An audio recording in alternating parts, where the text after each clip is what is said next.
The lower service ring of Calyx 9 was never quiet. Steam hissed from pipes. Metal creaked. Old vents leaked warm air that smelled like rust and wet stone. People walked fast here. No one looked around. No one stopped when they heard a strange sound. It was the kind of place where a scream could echo, then fade, and nobody would ask why.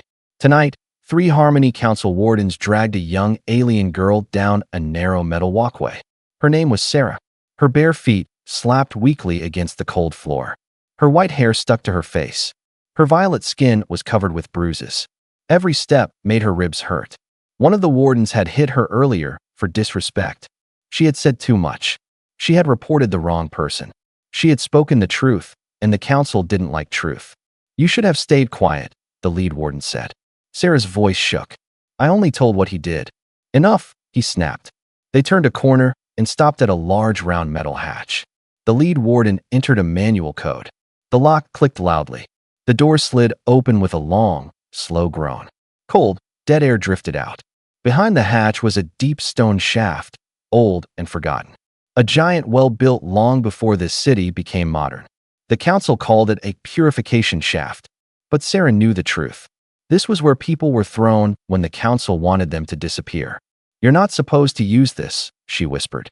"That is above our rank," the warden said calmly. "You have been marked as a corrupt influence. The council wants silence." Her heart pounded so hard it hurt. They grabbed her arms. She tried to pull away, but her legs were weak. The edge of the shaft rose in front of her like a giant mouth waiting to swallow. "Please," she said softly. "I didn't lie." They didn't answer. They simply shoved her. The world flipped. She fell, spinning, hitting the wall once, twice, sharp pain shooting up her shoulder and back, before crashing into filthy water at the bottom. The cold shocked her body. She gasped, choking on the smell of decay. Above her, the wardens slid the grate shut. No faces looked down. No final words. Just metal scraping against metal. Then silence. Sarah pushed herself up, shaking. The shaft walls were smooth and shining from years of water. No handholds. No ladder. No escape. Her ankle throbbed. Her ribs burned. She could barely stand. She called out, voice breaking. "Help. Please." Only her own echo answered. The fear grew inside her like ice. She lowered her voice to a weak whisper. "Someone please." A few walkways away, Jace Rowan, an ex-ranger turned risk officer, walked with his tool bag and wrist scanner. He preferred quiet work, checking pressure lines, scanning old pipes, avoiding trouble. Trouble always found him anyway. Just as he passed an old drainage grate, he heard it. A sound that didn't belong. A small broken word, coming from deep below. "Help." Jace froze. He crouched, scanned the grate, and saw the shaft reading. 30 meters deep. Sealed decades ago. No access. No reason anyone should be inside. His jaw tightened. "Council dump job," he muttered. He didn't think twice. He pulled out a pry bar and jammed it under the grate. Rust screamed. Metal bent. Sweat slid down his brow. Finally, the grate lifted enough for him to slip through. He tied his safety rope to a post, checked the knot, turned on his lamp, and called down. "Stay awake. I'm coming." Then he climbed into the darkness. Jace lowered himself into the shaft slowly, one careful step at a time. His lamp cut thin beams of light through the darkness, showing dripping walls and floating dust. The deeper he went, the colder the air became. The smell hit him next: rot, mold, and old city waste. It made his stomach tighten, but he kept climbing. He had done extractions before, but never like this. Never alone. Never in a place meant for the dead. Sarah looked up when she heard the soft thump of his boots landing in the shallow water. Her eyes were wide and unfocused. Her hair clung to her face like wet threads. Her lips trembled from the cold. "You came?" she whispered. Jace nodded once. "Yeah. Looks like you need a lift." Her breath hitched. No one had spoken to her gently in days. She blinked hard, trying to focus through the pain. He crouched beside her, scanning her ankle and ribs. "Injured. Not good, but not fatal. You're freezing." She gave a tiny laugh that sounded more like a sob. "I thought I was already dead." "If you were dead," Jace said softly, "you wouldn't be talking. And I don't rescue dead people." He took off his jacket and wrapped it around her shoulders. She flinched at the first touch, then relaxed into the warmth. The scent of rain and metal from his jacket pushed away the rot in the air. "What's your name?" he asked. "Sarah." Good. Stay awake, Sarah. He clipped a small harness around her waist and connected it to his belt. You're coming up with me. She tried to stand on her own, but her ankle gave way instantly. She fell forward, straight into his arms. He steadied her with surprising gentleness. Easy. Don't fight it, he murmured. I've got you. Jace lifted her carefully, adjusting her weight against his chest. Even small movements made her gasp. Don't look down, he said. She whispered, I already did. He said nothing after that, only started climbing. The shaft wall was slick and cold. Water dripped from pipes above, soaking his hair. Every upward pull strained his shoulders. Sarah clung to him tightly, fingers twisting into his shirt every time her ribs flared with pain. About halfway up, Jace placed his boot on an old rung. It snapped. The rope jerked. His body slammed into the wall. Sarah gasped and grabbed onto him harder. Jace breathed out slowly. We're okay. Don't let go. His voice stayed calm, but his heart hammered in his chest. He reached higher, muscles burning, and found the next rung. This one held. Slowly, he pushed upward again, inch by inch, breath by breath. Their world was just the dark, the rope, and the sound of Sarah's weak breathing against his neck. Finally, he saw a slice of yellow light above the walkway. But then he heard something else. Footsteps. A pair of council patrol officers walked past the grate, their boots echoing overhead. Jace pressed his back against the wall, holding Sarah close. She froze, her breath sharp and fast. Quiet, he whispered. The officers talked about routine checks. One laughed. Then their voices faded down the corridor. Jace waited 10 long seconds before moving again. Then he made one final push. He grabbed the ledge and hauled them both out onto the walkway. The air felt warmer, cleaner. Sarah collapsed to her knees, shaking. Jace caught her just before she hit the metal. You're safe now, he said quietly. At least for tonight. Sarah looked up at him. Her silver eyes reflected the soft corridor light. You shouldn't have done this, she whispered. Jace wiped water from his brow. Probably not. He slid his arm under her knees, lifted her again, and stood. But I'm not leaving you here. He turned toward the long, empty walkway, carrying her through the shadows of Calyx. 9. Toward the one place he knew the council wouldn't look. His home. Jace's apartment sat on the outer curve of the ring, small, quiet, and hidden between two support beams. He unlocked the door with his wrist chip, stepped inside, and carried Sarah straight to the couch. The room felt nothing like the city outside. No noise. No rushing workers. No cold metal wind. Just soft amber light and silence. Sarah winced as her back touched the cushion. Pain shot up her ribs. Jace steadied her with one hand. Easy, he said. Don't force it. She looked around. The place was simple. Clean lines, organized tools, folded blankets, and a tiny galley kitchen tucked under a beam. No pictures. No color. No signs of a life. Only order. You live alone? She whispered. Jace nodded. Makes things uncomplicated. He crouched beside her, pulling a small gray medkit from a wall locker. Sarah swallowed nervously. You're not a medic. No, he replied, opening the kit. But I've patched people up before. He lifted her shirt slightly to check her ribs. She tensed, gripping the couch. He worked with careful, steady hands. No rush, no fear, no hesitation. Every touch was exact, focused, respectful. Ouch, she hissed when he pressed a swollen spot. That one's cracked, he said. Maybe two. You say that like it's nothing. I've seen worse, he said simply. He wrapped her ribs tightly, securing the bandage so she could breathe without sharp pain. Then he checked her ankle. It was swollen and warm. This one's bad, he murmured. But it'll heal. He cleaned it, wrapped it, and helped her sit upright. Sarah watched him quietly. This man, he didn't ask where she came from. He didn't stare at her bruises like she was strange or broken. He just helped. Why are you doing this? She finally asked. Jace paused, avoiding her eyes for a moment. Because when I heard you, he said softly. Nobody else answered. The words hit her harder than any blow she had taken. She lowered her gaze, blinking fast. Jace stood, poured water into a small heating tray, and dropped a ration pack into it.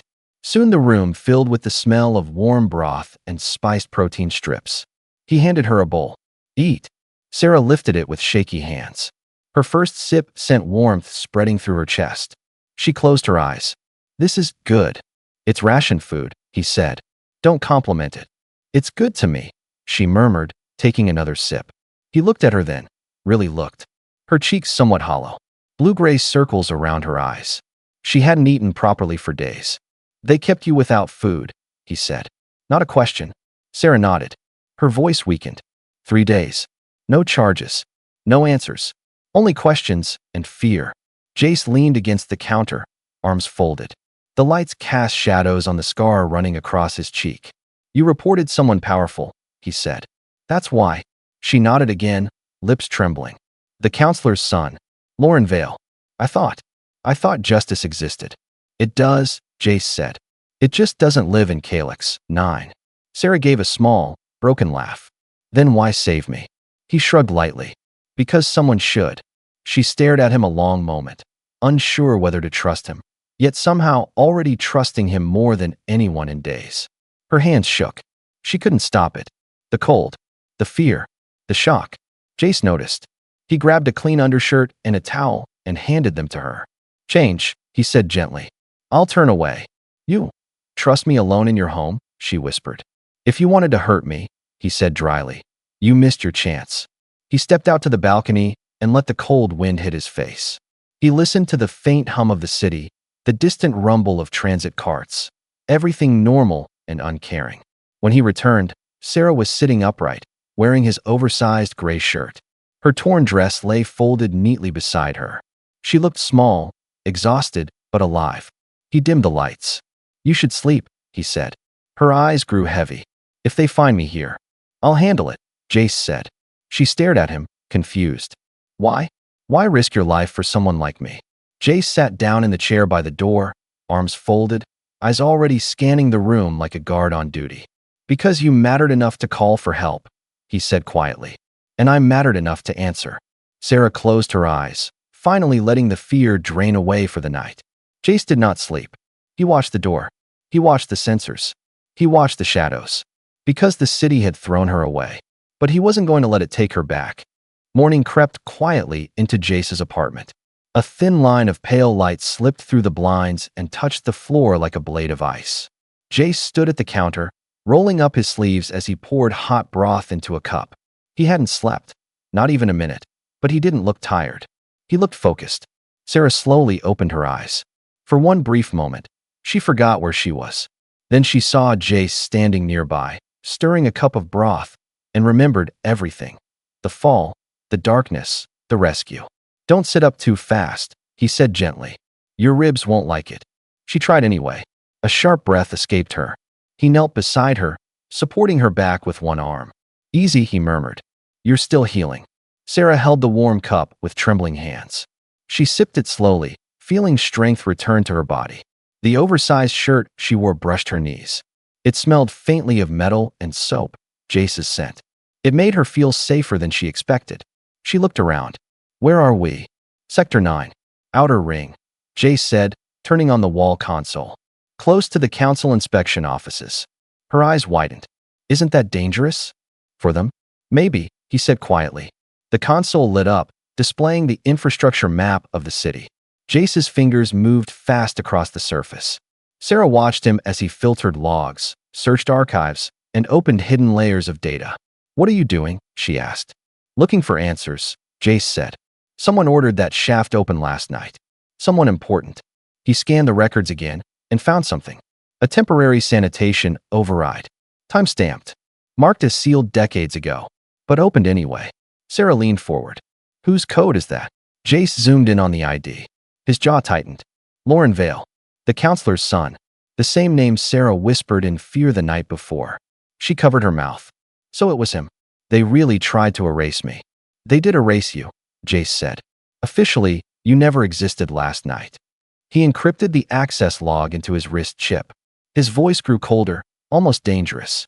This is proof. Real proof. But we need more. How much more? Sarah whispered. Enough to break them. He stood, grabbed his jacket, and checked his sidearm. Sarah watched him with rising fear. You're going out there again? She asked softly. Yes. Why?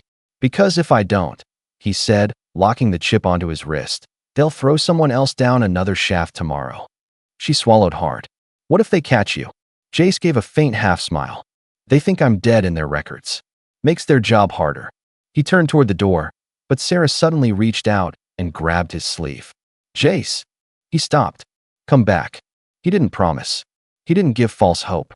He simply nodded once. I will. Then he slipped out the door into the cold morning corridor.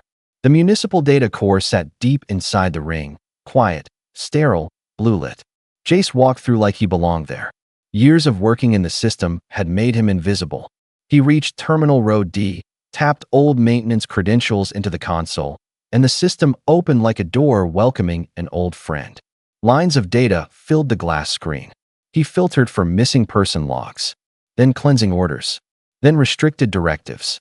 There it was, buried deep under layers of false reports. A hidden program. Behavioral cleansing through infrastructure disposal. It wasn't just Sarah. The council had been doing this for years. Jace exhaled slowly. So that's how far it goes. A reflection moved behind him. He spun around, hand instinctively near his weapon, but relaxed when he saw the face.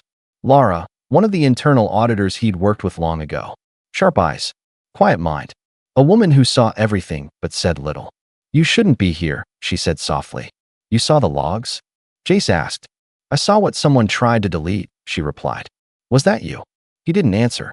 Lara stepped closer, lowering her voice. You're digging into things the council swore never existed. Last time you did that, they tried to retire you for good. He shrugged. They failed. Her eyes flicked over the data on the console. Who did they throw down that shaft? A girl, he said. Alive. Hurt. Scared. And the council wanted her gone. Lara's expression darkened. She had seen corruption before, but not like this. You can't stop them alone, she whispered. Maybe not, Jace said, shutting down the console. But I can start. Lara hesitated, then said something she hadn't said to anyone in years. Be careful, Jace. He walked past her without looking back. I always am. Back in his apartment, Sarah heard the faint beep of the console. A warning message pulsed in red. Unauthorized access investigation. Shaft Array Sector 9. Her blood ran cold. Someone had discovered the missing girl in the darkness. And they were coming. The warning light kept blinking on Jace's console, bright red, steady, urgent. Unauthorized access investigation, Sector 9. They were searching. They were close. Sarah stood frozen in the middle of the room, clutching the blanket to her chest. Her breath came fast and shallow. They know, she whispered. Jace, they know I'm alive. A moment later, the door slid open and Jace stepped inside, rain dripping from his hair and jacket. He saw her face and instantly scanned the room. What happened? She pointed at the console. Jace crossed the room in 2 steps. One look at the alert and his expression hardened. They've started a trace, he muttered. They're checking every access point near the shaft. Sarah's voice trembled. Then they'll find you. They'll find me. Not if we move now, Jace said. He pulled off his wet jacket, grabbed 2 gear bags from under the table, and began packing without pause. Ration packs, med kit, breather mask, rope, old emergency blankets. Every movement was sharp, precise. Sarah limped closer. We're leaving? Where? To the subrings, he said. Old maintenance tunnels below the city's sensors. Council scanners can't reach there. She swallowed hard. That sounds dangerous. Everything is dangerous now, Jace said. But hiding here is worse.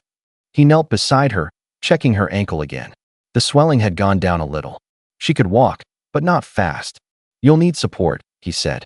She nodded, placing her hand on his shoulder as she balanced. His presence felt solid. Steady. The only thing in this city that hadn't tried to hurt her. He helped her wrap the shawl around her waist and her hair into a loose braid. You ready? He asked. No, she admitted. But I'll go anyway. Jace gave a faint smile. Good enough. They stepped into the corridor. The air was colder now, heavy with moisture. Walkway lights flickered softly, throwing shadows across the metal floor. Jace kept Sarah close to his left side, one hand ready near the old ballistic sidearm on his belt. They moved through back routes, narrow halls most citizens didn't even know existed. Pipes rattled overhead. Water dripped from loose seals. The smell of machine oil clung to everything. Sarah whispered, You act like you've done this before. Jace didn't look at her. I have. Who were you before all this? She asked quietly. Someone who pulled people out of places falling apart, he said. He paused. Didn't save all of them. Sarah looked down at her feet. But you saved me. That's enough for today, Jace said. Halfway down a long maintenance hall, Sarah stopped. Her breaths were ragged. My ribs, she winced. Jace slid an arm around her waist. Lean on me. She did. For the first time, without hesitation. They continued until they reached a rusted cargo lift. Jace pried it open with a metal lever.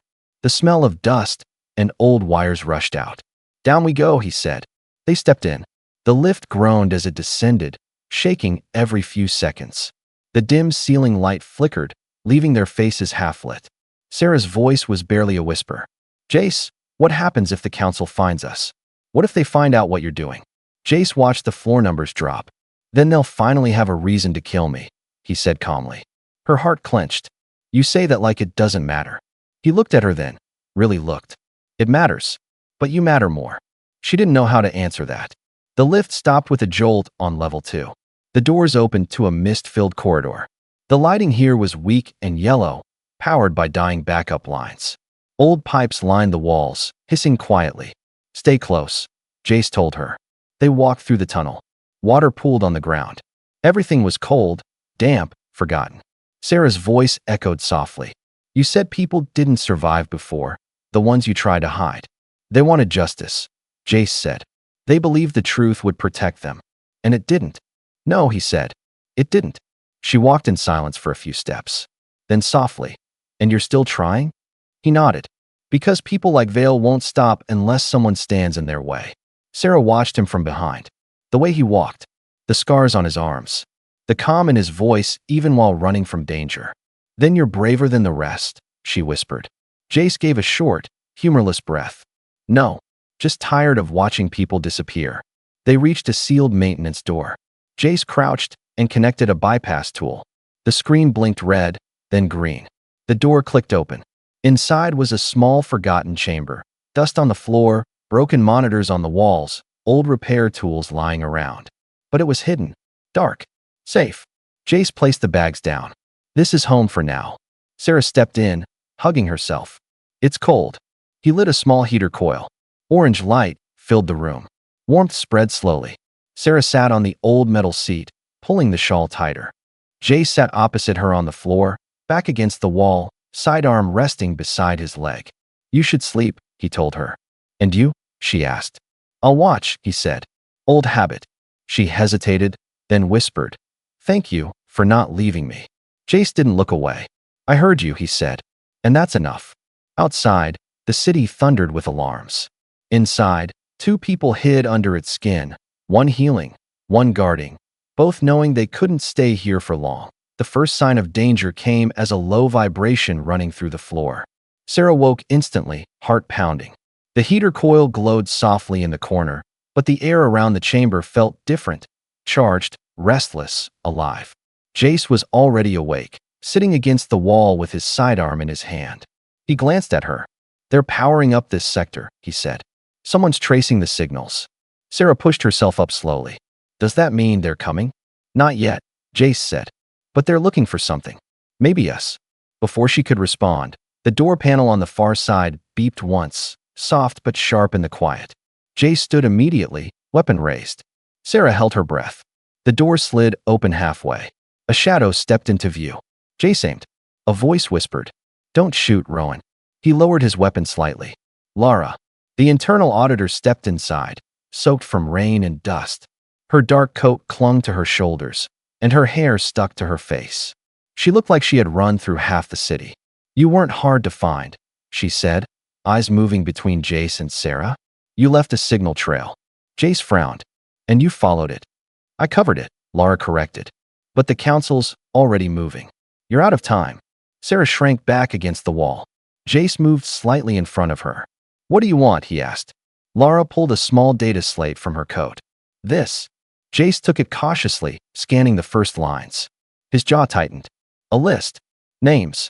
Dates. Disposal orders. A hidden council directive. Behavioral cleansing. Infrastructure removal. Sarah's breath shook. This happened to others. Lara nodded. Dozens. Anyone who spoke against the council. Anyone who asked the wrong question. Anyone who didn't cooperate. She paused. Sarah wasn't the first. And she won't be the last. Jace stared at the data, His eyes cold, sharp, focused. He had suspected corruption before. But this was something deeper, darker. "This is enough to expose them," he said. "Maybe," Laura replied. "But only if you broadcast it through a channel they can't shut down." Jace knew exactly what she meant. The upper docks. The press relay hub. Laura nodded. "If we send it through that system, every public feed in the city will mirror it within seconds." Sarah looked between them. "And then what?" "Then the city will know," Jace said. "And the council won't be able to bury anything again." The heater hummed softly. The plan hung in the air, dangerous, reckless, but real. Sarah's hands clenched into fists. She had been afraid for so long. But now she felt something else rising inside her. "I want to help," she said gently. "I want them to see what they tried to do." Jace met her eyes. He saw fear. He saw courage. He saw someone who refused to be erased. "Then let's finish this," he said. They left the hidden chamber together. The subring tunnels stretched ahead, dark and wet, lit only by flickering yellow strips. Steam curled from broken pipes. Their footsteps splashed through puddles. Jace walked in front, scanning corners. Laura stayed behind them, checking her wrist console. Sarah walked in the middle, limping but determined. When they reached an old ladder shaft, Jace turned to Sarah. "This part is loud," he warned. "Stay close." They climbed up, emerging near a forgotten service walkway above the city's lower tier. The sound of people, carts, and machines rolled through the air. The city was waking. They blended into the crowds. Jace hood up, Laura pretending to check inspection panels. Sarah walking with her shawl pulled low, staying near Jace's side. Finally, they reached a narrow stairway leading to the upper docks. The air grew brighter, louder, more alive. The relay hub was inside a small metal room filled with cables and dusty terminals. Laura moved fast, plugging the data slate into the main console. "Give me 1 minute," she said. "Just one." Jace stood guard at the door, weapon drawn, scanning every sound. Sarah watched the city through the window. Workers walked. Vendors set up stalls. Children chased each other. An entire city living normally, with no idea that its leaders were throwing people into wells. Her eyes filled with angry tears. "Please," she whispered. "Let them see." Laura hit the final key. A soft chime echoed. Transmission complete. For 1 second, the world was silent. Then, every screen in Calyx 9 flickered. Advertisements vanished. News feeds froze. And the truth appeared. Names. Faces. Logs. Orders. Sarah watched her own name flash across a giant screen in the distance. The crowd stopped. People stared. Jace said quietly, "They can't hide now." But before he could say more, sirens wailed across the docks. Laura turned pale. "They're here." Jace grabbed Sarah's hand. "Run." They dashed toward the outer platforms as enforcers rushed in. Jace fired one shot, not to kill, but to break a steam valve. White smoke exploded, covering their escape. Sarah coughed, clinging to Jace as they pushed through the fog. They reached a magrail car docked at the edge. Jace smashed the lock, opened the door, and shoved everyone inside. The rail car jerked forward just as enforcers rushed into the clearing. As the car sped upward along the canyon wall, Sarah looked back at the city, now filled with people shouting, pointing, demanding answers. "It's working," she whispered. Jace pulled her close, steadying her shaking hands. "Yeah," he said softly. "It's working." The magrail car climbed higher and higher until the city below looked like a field of broken lights. Sarah leaned against Jace, her breath still uneven from the run. Laura sat across from them, watching Calyx 9 transform in real time through her wrist feed. Crowds were gathering. Screens were still flashing names. The council was scrambling like ants on fire. "It's spreading fast," Laura said. "Too fast for them to stop." Jace nodded. "Good." But Sarah, she couldn't take her eyes off the city. She had only ever seen Calyx 9 from the shadows, from below, from fear, from the places people threw their problems. Now she was seeing it from above, rising through the mist, alive with noise and anger. The rail car slowed at an abandoned service ledge carved into the canyon wall. Jace forced the manual brakes and helped Sarah step out. The ledge was quiet. Wind rolled across the canyon like a cold breath. The city below flickered with light and movement, people shouting, pointing, gathering. The whole place felt like a giant machine finally waking. Sarah gripped the railing, staring down. They're finally seeing it, everything they hid. They had to see, Jace said. Truth works like that. Push it down, and it rises somewhere else. Lara stepped beside them. You two can't stay here. The council will recover eventually. They'll come after all of us. Jace nodded. We'll move before nightfall. Sarah looked at him sharply. We? Jace met her gaze. I'm not leaving you. Lara watched the exchange, then gave a tired smile. Figures. She touched Jace's shoulder once. Quick, firm, sincere. Take care of her. And yourself. Then she vanished into the tunnels above, disappearing toward the city she now planned to fight from inside. Jace led Sarah along the ledge to a half-collapsed outpost built into the rock. It was small, just metal walls, old wiring, and a dusty floor, but it had a roof. A door. A heater. Safety. Inside, the space filled slowly with the warm orange glow of the small heater coil. The wind outside howled, but in the room, there was peace. Sarah sat down on a blanket Jace had spread out. Her ribs ached less now. Her ankle was still sore, but she could walk. Jace knelt in front of her, rewrapping the bandage with careful hands. You're healing, he said. Sarah looked at him quietly. Because of you.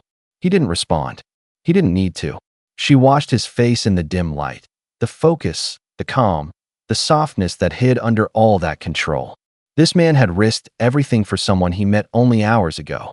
Jace, she whispered. He lifted his eyes. If the city changes, if people fight back, what happens to you? I don't know, he said honestly. Maybe I disappear. Maybe I get hunted. Maybe I start over somewhere else. Sarah's fingers curled around his wrist. Start over with me? Jace froze for a moment, then nodded once. Slowly. Yes, with you. Her breath caught. She moved closer, close enough to hear his heartbeat under his shirt. Jace, she whispered again, voice shaking a little. I thought I'd die alone in that well. I thought no one would hear me. He touched her cheek gently. I heard you. And you came. I'll always come, he said. Her eyes filled with quiet tears. Not fear. Not pain. Something warmer. Something she had forgotten how to feel. He pulled her into his arms, careful of her ribs, but firm enough that she knew it was real. She rested her head against his chest, feeling his steady breaths. Outside, the storm rolled across the cliffs, lightning flashing faintly behind the canyon mist. Inside, time felt slower. Softer. Safe. Sarah whispered. Everything you did, it saved more than just me. Jace brushed a strand of hair behind her ear. Maybe it saved the city, he said. Or maybe it just gave it a reason to open its eyes. She smiled weakly. Either way, you changed something. He shook his head gently. No, we did. Hours later, when the storm settled and dawn touched the canyon with pale gold, Jace walked to the ledge. Sarah joined him, leaning on his arm. Below them, Calyx. 9 was alive, thousands of voices rising together. Not in silence. Not in fear. In anger. In hope. They won't bury people anymore, Sarah said. Jace wrapped an arm around her shoulders. No, he said. Not this time. She leaned against him, eyes bright. And what about us? Jace looked toward the sun, toward the future, then down at her. We start again, he said softly. Together. Sarah nodded. Together was enough. For now, and for whatever came next. The city was waking. And 2 people, once strangers in the dark, were ready to face whatever rose with the light.